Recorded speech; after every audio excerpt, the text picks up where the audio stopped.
اب مخلوق کی تعداد تو اللہ کے سوا کوئی نہیں جانتا، لیکن بزرگ کیا فرماتے ہیں کہ جب ہمارا قلب ذاکر ہو جاتا ہے اور قلب ذکر کرنے لگتا ہے تو ہمارا قلب کی وجہ سے، قلب کے ذاکر اور اس میں استقامت ہونے کی وجہ سے ہمارا خون کا ہر خلیہ ذاکر ہو جاتا ہے۔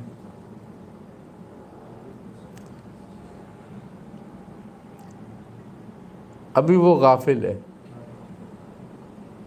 ابھی ہمارا قلب بھی غافل ہے، تو ہم یہ فعل تو کر رہے ہیں مگر جو روحانی ان کا فعل ہے وہ نہیں کر رہے۔ اچھا، جب قلب ذکر کرنے لگتا ہے اور ذاکر ہوتا ہے تو گویا ذکر نور ہے،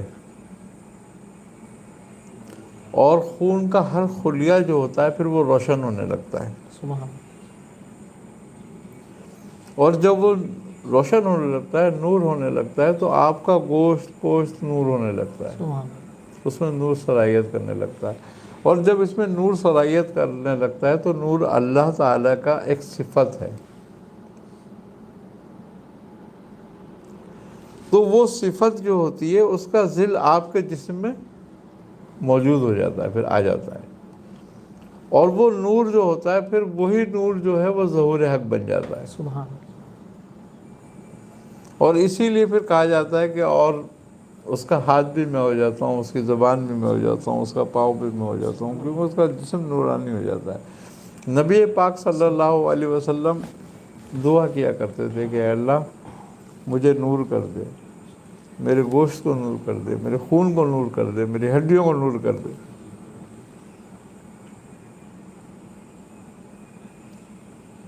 تو سالک کو یہ اس طرح حاصل ہوتا ہے، اس ذکر کے ذریعے۔ اب یہ جب ہم اس ذکر پہ آ جاتے ہیں اور یہاں تک آ جاتے ہیں تو پھر دوسرے اذکار شروع کیے جاتے ہیں۔ اب یہ دیکھا جاتا ہے کہ سالک جو ذاکر ہے اس کی طبیعت کہاں مائل ہے، کس طرف مائل ہے، اور اس کی طبیعت کیا چاہتی ہے۔ اب اس مقام پر آن کے اس کو پھر تعلیم کیا جاتا ہے، کسی کو ذکر ابدالی تعلیم کر دیا جاتا ہے، کسی کو ذکر غوثیہ تعلیم کر دیا جاتا ہے، کسی کو ذکر قطبیہ تعلیم کر دی جاتی ہے، کسی کو ذکر اسدی تعلیم کر دیا جاتا ہے، کسی کو ذکر قلندری تعلیم کر دیا جاتا ہے۔ اب جیسے مثال کے طور پر ذکر اسدی ہے، جب آدمی اس مقام سے گزر جاتا ہے جو کہا پہلے بیان کیا، تب اس کو ذکر اسدی تعلیم کیا جاتا ہے، اور جب ذکر اسدی اپنے مقام پہ یعنی کہ اپنے ترقی پر آتا ہے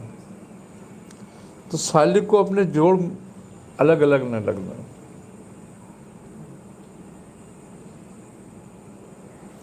اور ایک دن اس کی ذکر میں یہ کیفیت ہوتی ہے، یہ ذکر چونکہ ہو کے ذریعے ہوتا ہے، اس میں یہ کیفیت ہوتی ہے کہ سالک کے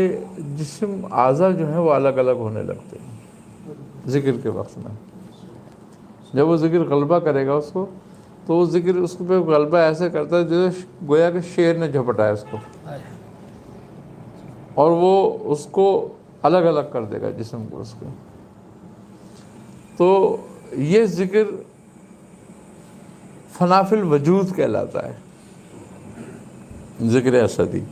یعنی کہ اس میں وجود کا فنا ہو جانا، الگ الگ ہو جانا، منتشر ہو جانا، وہ کیفیت پیدا ہوتی ہے۔ اور پھر جب سالک اس ذکر سے فارغ ہوتا ہے تو اس کے اعضاء واپس ویسی حالت میں ہوتے ہیں جس حالت میں وہ ہوتا ہے، گویا وہ ایک منظر ہوتا ہے اس ذکر کا کہ اس کے ہر اعضاء جو ہے الگ ذاکر ہو جاتا ہے۔ تو یہ آگے کا مقام ہے۔ اب اس کے علاوہ جیسے ذکر قلندری ہے، جب ذکر قلندری کیا جاتا ہے تو اس میں یہ ہوتا ہے کہ کوئی بھی چیز آپ سے پوشیدہ نہیں رہتی،